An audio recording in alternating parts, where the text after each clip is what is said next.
Hey guys, இன்றைக்கி வந்துட்டு காலையில் டிஃபன் என்ன பார்த்துடலாமா? ஸோ பன்னீர் முட்டை வச்சு இட்லி பண்ணியிருக்கேன். ஸோ எப்படின்னு பார்த்துடலாமா? அதுக்கு பன்னீர் வந்துட்டு ஒரு பாக்கெட் எடுத்திருக்கேன், 3 முட்டை எடுத்திருக்கேன். ஸோ இப்போ பன்னீரை வந்துட்டு குட்டி குட்டியாக கட் பண்ணி எடுத்துக்கலாம். இப்போ குட்டி குட்டியாக கட் பண்ணி பீசஸ் எடுத்து மிக்சியில் போட்டு ஒரு ட்ரிப் பண்ணி எடுத்துக்கலாம். இப்போ ஒரு பவுல் எடுத்து 3 முட்டையும் ஒரு முட்டையாக உடச்சி எடுத்துக்கலாம். ஸோ 3ஐயும் ஒன்றா போட்டு உடச்சதுக்கப்புறமா நல்லா மிக்ஸ் பண்ணிக்கலாம். இப்போ ஒரு பவுல் எடுத்துகிட்டு அதில் கொஞ்சமாக ஆயிலு, ஒரு வெங்காயத்தை பொடி பொடியாக நறுக்கி கட் பண்ணி எடுத்துருக்கேன், 2 சில்லி எடுத்திருக்கேன்.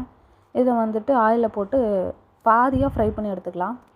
இப்போ நல்லா மிக்ஸ் பண்ணி எடுத்த முட்டையில் வந்துட்டு பன்னீர் ஆட் பண்ணி நல்லா மிக்ஸ் பண்ணிக்கலாம். இப்போ வதக்கின வெங்காயத்தையும் அதில் போட்டு கொஞ்சமாக உப்பு சேர்த்து மிக்ஸ் பண்ணி எடுத்துக்கலாம். இப்போ இட்லி தட்டில் வந்துட்டு ஆயில் அப்ளை பண்ணி ஒரு கரண்டியாக ஊற்றி எடுத்துக்கலாம்.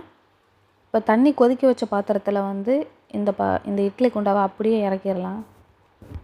ஒரு 10 நிமிஷம் விட்டால் போதும், நல்லா குக் ஆயிரும். பாருங்கள், சூப்பராக வெந்திருக்கு, பார்க்கவே சூப்பராக இருக்குது.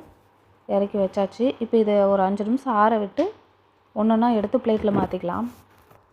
நல்லா ஆறிடுச்சு. இப்போ ஒரு பிளேட் எடுத்து ஒரு இட்லியாக எடுத்து வச்சுக்கலாம். இதுக்கு தொட்டுக்க பார்த்திங்கன்னா நம்ம சாஸ் வச்சு சாப்பிட்டா சூப்பராக இருக்கும். ஸோ சாஸ் ஊற்றி ட்ரை பண்ணிக்கலாம். டேஸ்ட்டு நல்லா இருந்துச்சு. கண்டிப்பாக நீங்களும் ட்ரை பண்ணி பாருங்கள். நான் சொன்னதெல்லாம் உங்களுக்கு நல்லா புரிஞ்சிருக்குன்னு நினைக்கிறேன். அண்ட் நம்ம வீடியோஸ் எல்லாம் பாருங்கள். உங்களுக்கு பிடிச்சிருந்தா மட்டும் சப்ஸ்கிரைப் பண்ணுங்கள். தேங்க்ஸ் ஃபார் வாட்சிங். பாய்.